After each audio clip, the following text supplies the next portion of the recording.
Hi, and welcome back to Examining Medicine from traditional to alternative and beyond. Today, we are talking to Sandy Vo. She does a lot of holistic health and finds ways for people to kind of prosper. And that's kind of the whole premise of her programs and her retreats. And so I'm excited today to talk about not only dig in deeper to this idea of self care, but setting boundaries and how that can actually make you healthier by doing that. So, welcome to the show, Sandy. Thank you so much for having me. And do you like to be referred to as Franchelle or Dr. Hamilton?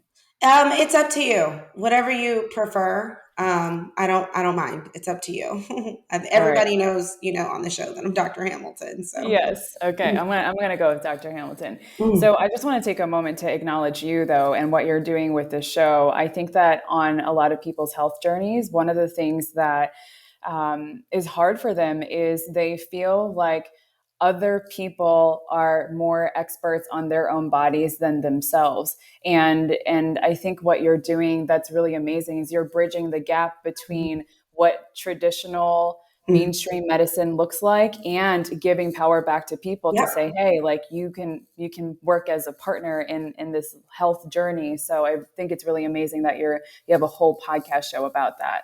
Yeah, no, and thank you for acknowledging and being able to recognize exactly what I'm trying to do because most people on this show know, but that I was traditionally trained, and I've kind of gone through this own discovery and treating my own patients that it can't just be me, the doctor, like barking down orders and treatments. You know what I'm saying? A lot of it has to come from the patient, and I'm just kind of there to kind of guide them and educate them. So that's what this podcast is about. I really, I think there needs to be a lot of changes in healthcare, especially in the US, like our traditional healthcare system, I think needs a complete overhaul and revolution. And so Mhm. it's nice to have guests come on the show showing people or educating people on different aspects in their expertise, so to speak, just to kind of get people thinking about things on a whole. So I'm happy to have you here. And I was going to ask you too, like, how did you kind of get into the field that you're doing now? Yeah, well, for me, it actually started from that space. I was experiencing depression and I just had a lot of overwhelm, pain, anxiety that was going on in my life that surfaced from traumas that I experienced when I was younger. Hmm. And what's so fascinating in hindsight looking back is how incredibly clever our ego and our brain is to protect us from Hmm. certain types of abuse, sexual abuse, or really traumatic memories, getting bullied that many of us have experienced, Yeah. unfortunately.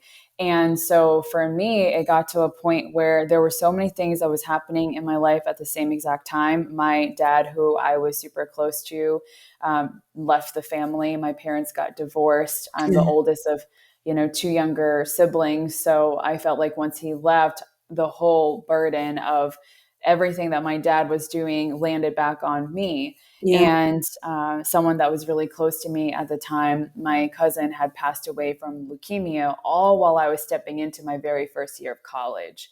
Wow. So, I think that it was that experience of pain that eventually led me to a deeper depression, that eventually led me to what I'm doing right now.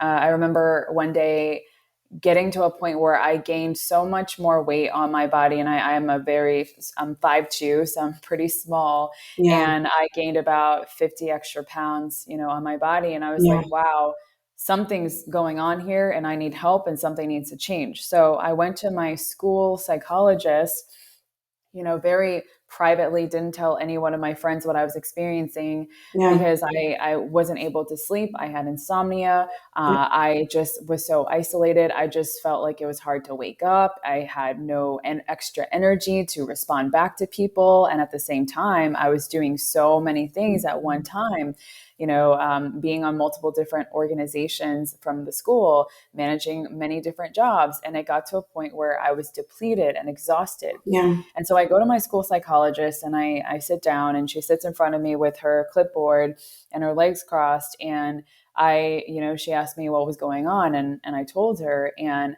I was so shocked that within 3 minutes, I was out the door. She Oh, ended up saying that, it sounds like you have depression, and here are some antidepressants, and it was a prescription. yeah, uh, and something in that moment just told me, no, this is yeah, not the route for me.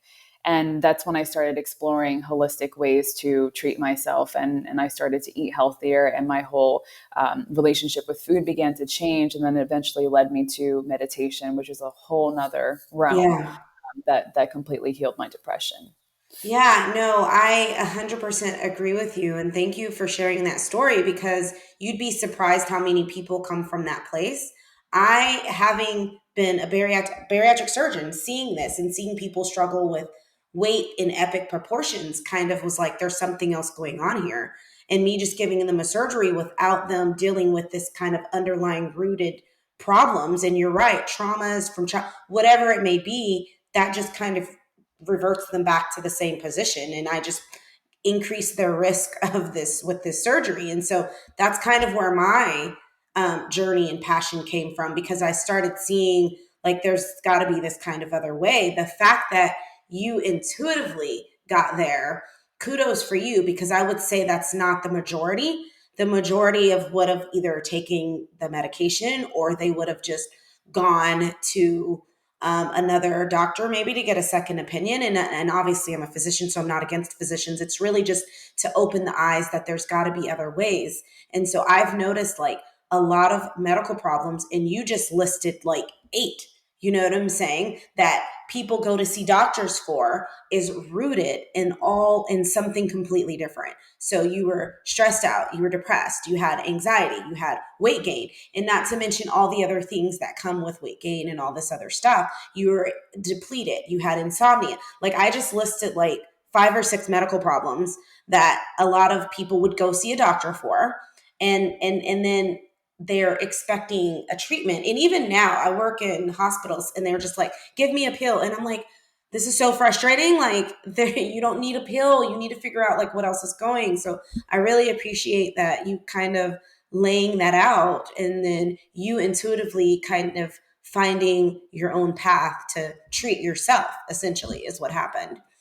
Yeah, and I think this is something to talk about, is that there, for me, there's no blame in the medical system. And I myself, I have a lot of clients who are also doctors and psychologists. Yeah. And what I'm learning just from working with them and just from having the direct experience myself is that the society that we live in, the economy that we live in, we train people Yep. to focus on what's fast, because what we do that's fast makes more money. Yeah. And so we constantly are seeking instant Yep. gratification. So it gets to the point where some doctors kind of can see the reliancy on fast, fast, fast, fast, Yep. and how it's hurting people more than it's helping them. And a lot of doctors become doctors because their initial desire was not to make money, was to heal Yeah. people, was to help Correct. people.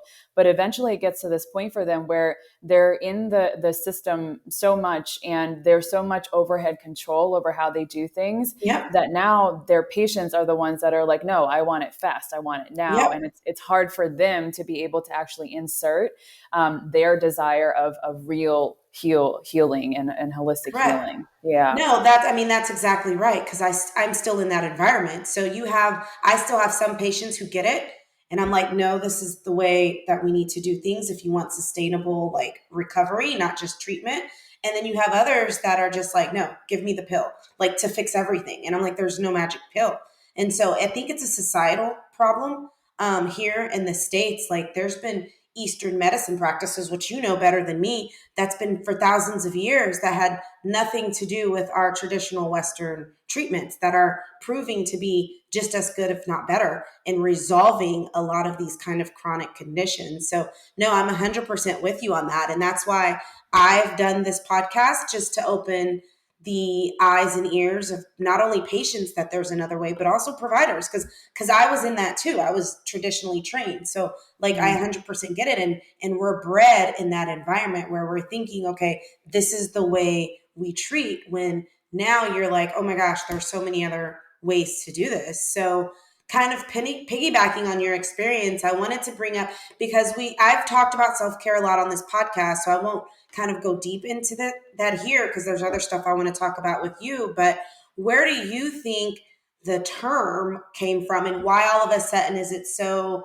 popular? Or do you think, like, I'll be honest, I feel like I haven't heard of it 3 years ago. You know what I'm saying? And then now some people are almost abusing the term. So I've had to like clarify on this podcast what self care is. But why do you think, like, all of a sudden that has become so important? And why weren't we doing this before? Or were we? It just wasn't called self care. Yeah, this is such a great question. And I think so when it comes to self care, I think self care stems from meditation. It stems from yoga. It stems from those words that are, for a long time in America were considered taboo, especially if you come from a religious background and you hear the word meditation or yoga, you would be afraid that you're sinning. You would be afraid that you are doing something that is completely against your religion and you're going to end up, going to hell or something, right? Yeah.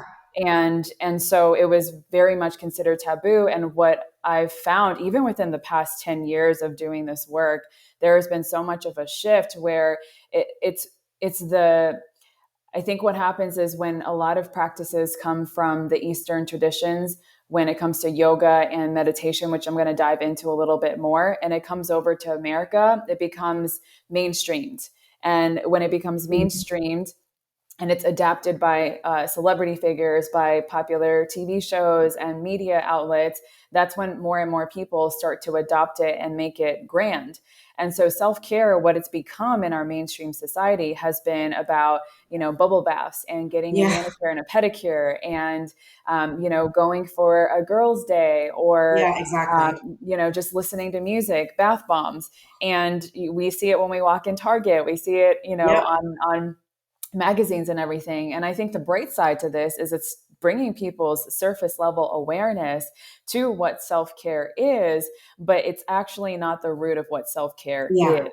Correct. So when I talk about self-care, I say that self-care is being self-aware. Yeah. Self-care to me stems from yoga. And yoga isn't, when I talk about yoga, I'm not talking about the mainstream way that we experience yoga, which is how far can you stretch your body and how much of a pretzel can you make yourself look like in this moment, right? Um, Yoga, in its core root word, is a Sanskrit word and it stands for union. It's about the union between you and your higher self. It's you and the divine that lives within you, or your thoughts and then your inner wisdom. Yeah. It's that level of union. When those things become aligned, then you're able to experience peace, harmony, love, joy.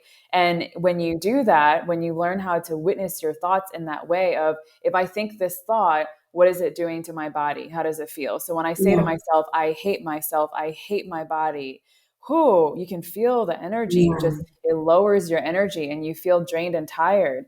And so part of what yoga is being able to observe your own thoughts and recognize what they are and realize that your thoughts are not the commander. You get to Yeah. choose your thoughts and you get to choose which thoughts you want to obey and which thoughts you don't want to obey. So for me, self-care is a moment to moment action. It's about looking at the unconscious mind and the things that we are unaware of. It's about rewiring them so that we can have a different experience that brings us more joy and harmony. Yeah. Yeah. And so, no, I 100% agree. I have like a whole chapter of this on my book. And so essentially, you're saying the thought of self care has been around, right, in Eastern medicine forever. And like you said, it was in forms of yoga and meditation. It's just that once it got brought to America, we've kind of coined the term and then made it, kind of packaged it in our own way, which is why a lot of people now here in the US are hearing the term a little bit more. But when you talk to people who understand what it does and what the purpose of it is, it's essentially exactly what you kind of talked about. So let's kind of go into the next thing. Like, tell us about, because you work a lot with kind of this outer world that everybody deals with, and then this kind of inner world. And I really wanted to dive into a little bit deeper to this going achievement, this, and I talk about it as like almost like a performance mindset type of thing, where you have to achieve this certain level, where it's at work or even health or goal or a number on the scale, and how come that will ultimately make you feel not worthy by like setting these almost like achievement goals for yourself. So I wanted to kind of talk about that, and then this body centered approach for worthiness, which is kind of your deal. So let's kind of dive into that a little bit. Yeah, so achievement and worthiness tie hand in hand. I'm going to tell you why. So if you're a high performer, if you're someone Mm-hmm. that is, you consider yourself type A and you like to get things done, you wake up in the morning, you already got a cup of coffee in hand and you have a to-do list of things that you live by. And if you don't cross them off, then you feel defeated and you're Yeah. really hard on yourself, right? So Yeah. if you are that person, achievement and worthiness are tied neck and neck. And it's really interesting because what happens is when you are an achiever, the world looks at you one way and how you look at you is another way. So the world looks at you as somebody who is incredibly motivated, someone who is you get things right, someone who has it all together. But how the way that most achievers look at themselves is that they aren't enough, that they need to do more, that there's actually something to prove, and there's an underlying trauma that they've experienced that they're escaping or running away from, which is why they live for achieving one thing to the next. It keeps their mind focused on something. Yeah. And that can really help us. It can drive us to a certain point, right? So for me, I know that when I was going through a really deep depression, I did bodybuilding. I juggled 3 different jobs and internships while I was in school, full credit student. And that to me helped me to keep my mind busy and do all these things. However, it drained me at the same time because I didn't realize that I was so fixated on accomplishing these goals to run away from something. And Yeah. I didn't feel worthy of actually being able to just enjoy my life and the present moment that was in front of me. So when we are so fixated on achievement and goals without taking a pause to look at what is the root of this, why am I Yes. doing this, right? Yeah. What is my core value? And when we don't remember that, we don't remember the blueprint of where that achievement comes from, that's when we get lost along the way. And that's when it's a signal that there is some form of deep rooted unworthiness that is stemmed in your body, in your system. And Yeah. so one of the fastest way to begin to look at this and to heal this is to have a body centered approach. And what I mean by that is you have wisdom and your body has wisdom. Your body is constantly communicating to you and it's constantly giving you back feedback. The only thing is your mind is so busy and it's Yeah. so scattered and it's thinking about so many different things at one time that it's actually hard for you to listen to your body, to feel what your body is trying to tell you, to know what to do. And so the biggest thing that will help overachievers and also the hardest thing for overachievers to do is to actually slow down. And Yeah. now I know this word scares a lot of people, right? These words scare a lot of people. But what happens when you actually slow down and you just give yourself some moments to pause? Is that your whole body, you can feel it. If you just take a deep breath right now, right? You inhale through your nose, exhale through your mouth. You're sending a signal to your body right now. You're telling your body, I am safe. It's okay to slow down. It's okay to be right here. You can sink into your body. And now your adrenals aren't going. You're not frying your adrenal glands because you're trying to do too much at one time. That's Yeah. actually impossible to do. And you get this moment to just be present. And now you're going to notice more things about your body. You're going to Mm. notice, oh, darn, I feel a little bit sore in my shoulder area right here. I actually feel like I have some digestive things going on right here. And the Yeah. more present that we become with our bodies and the more that we tune in and we listen, your body will give you the signal that you need. Now it's up to you to use your conscious mind to make a decision about it. So if I notice a sore in my shoulder, Am I going to go book a massage? Am I going to apply some oil and just massage myself? Am I going to spend less time on the computer? Am I going to lay down and just do some stretching before I get to work? If I notice some digestive issues going on in my belly, am I going to stop eating cheese or drink, gluten when I know that it really Yeah. affects me?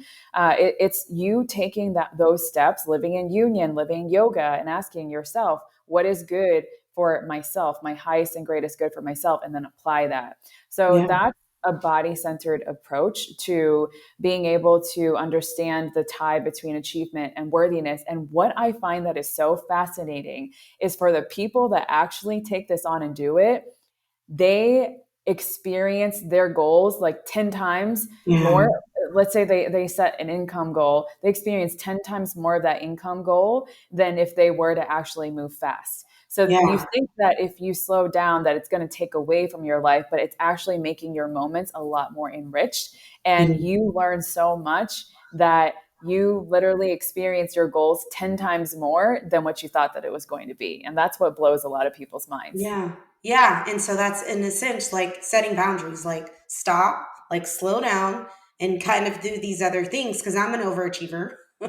Type A, and I've had to learn how to do that. Like it's hard, and for me even still, like it's an everyday practice. Like there's some days I do really well at it, other days I totally forget because in my head you have these check boxes that like need to get done and you're just like check check check check check. And the other thing I've noticed too, and you can probably talk about more, is you're right. Whenever you have made a comment like I started get almost like a busybody doing these other things to help take my mind off of kind of some of the root issues. And what happens is once you kind of sit down and think about it, you haven't treated or you haven't like resolved the underlying issues whenever you're doing that. So whenever you switch to I'm just going to do this so I don't have to think about this, that's actually not helping, right? I mean, you've exerted like, and I tell my patients all that all the time, like, no, no, no, no. Let's go back, you know what I'm saying, and figure out how we can deal with the root issue because ignoring it is definitely not the case. And what I've found with this kind of what I call performance mindset or achievement mindset, where I just have to check, check, check. Whenever you don't get a box checked, those type of thinkers, they like fall apart. It's like a huge failure. Like, and then you're almost in a worse place than if you just gave yourself grace and, it's Yes. okay. And I mean, what have you seen with that? Like, almost like they go into failure mode. Yeah, yeah. I'll share a story I think that a lot of people might relate to, especially around type A and hustlers. There was this woman that was very much type A. She liked to get things done, crossed off by that to-do list. And when we really looked at where the root of that was coming from, it was, when she was 8 years old and she sings. And she was at her show, her talent show, and her mom wasn't able to make it, and it really hurt her, and it happened several times, and her mom was the only parent figure in her life, and it was a really big and important day for her, so her mom wasn't able to make it. So she spent so much of her life moving forward trying to prove something and trying Mm, to work really, really hard to try to get that type of attention. And then that manifested into her relationships, and it manifested into the way that she works in her life.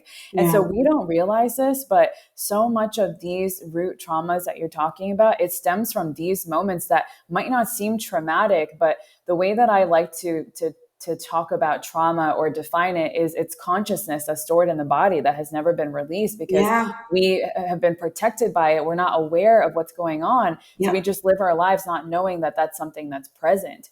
And so just know that when you do slow down and when you take time and you have a safe space, when you're working with people like Dr. Hamilton to be able to go through this, then you're going to be guided to these root issues that once yeah, you take the time to heal, you'll feel like so much more free in terms of how you experience the next few moments of your life.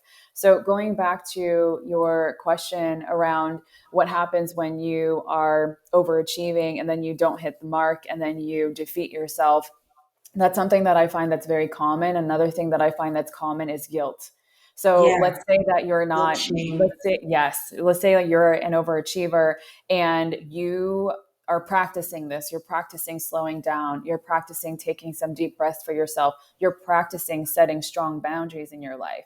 But you feel so guilty for it that you end up reverting back to how things felt before, and that sense of defeat overcomes you again. So if Yeah. this is something that you're experiencing right now, it really requires you to train your mind to think differently and to see a different perspective. So for anyone who feels guilt or anyone who feels defeated when they don't hit the mark, what I want to offer you in terms of a perspective shift is that when you're setting boundaries in your life, whether it's boundaries, there's two types of boundaries that we're setting here. It's the boundary with yourself, which is the Yeah. hardest boundary to set, and it's the boundaries with the people around you. Yeah. When you're setting boundaries in your life, what you're creating is a safe space for you to grow and become the highest expression of yourself. And when you do that, you are honoring you and you're honoring everybody else that is around you. And you are taking care of your mind and body and spirit in such a way that now you become so present in your life that when you're having a conversation with someone, or you're going to dinner, you're talking to your mom, you're talking to your loved ones, you are so present that you are offering them the greatest gift that you can actually offer them. Now, when you think differently, when you're thinking, oh, if I say no to this person to help them out with this thing, even though I don't have enough time, and even though in my heart, like, I don't feel like I can do this, but if I Yeah. just say yes just to please them, you are not being fully present in that moment. You are thinking about all the other things that you have to be doing. Yeah. And then you're going to feel even more guilty because you weren't able to fully be present for what they Yeah. asked you for and you said yes to it. So ultimately, it requires a huge perspective shift, and to understand that taking care of yourself and your energy is your highest priority in life. And not only is it your highest priority, but it's your highest currency. That's what's Yeah. going to generate you more income. It's going to generate you more health. It's going to Yeah. generate you more time and everything that we all desire in life. Yeah, no, I 100% agree because I've done that several times where you're juggling multiple things and then you still say yes to something you should have said no to, and you're not really present there. So, yeah, you go have coffee with a friend or whatever, and you're still thinking about all the things that you didn't get done or the things that you need to do. So, you're only giving this person whatever small percentage when you can just like, I can't do this day or this time, but how about we reschedule it for this time when I can like fully give you me. So no, I Mhm. 100% agree with that. And I'm glad that you put it kind of in that perspective because it's required to set healthy boundaries. Setting healthy boundaries, I think overall, like you said, it makes you a more productive, more prosperous, and a more healthier you whenever you can say no potentially to other people who you may need to say no to, and then no to some of your check boxes, like, you know what I'm Yes. saying, that Yes. you have to get through to today. So I guess to kind of wrap things up, how would you recommend people starting to set healthy boundaries? Like, what are kind of some ways or things that you would recommend for them? Yeah, the simplest place to start is asking yourself, what are your core values? What are my core values? So I want you to take a moment and think about what is more important to you than money. Because money is the thing that drives a lot of people, right? We need Yeah. money in order to do things in the society that we live in. So, what is more important to you than money, and why?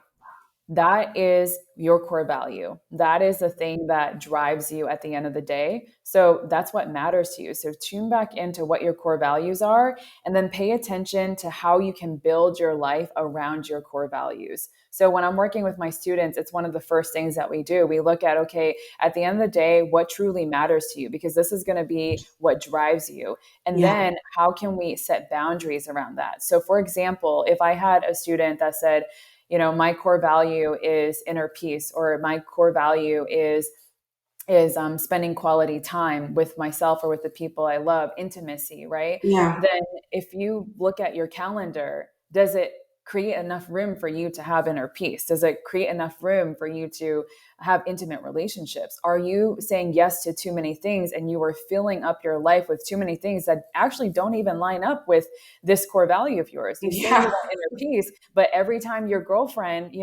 hits you Yeah. up to go to the bar and Yeah.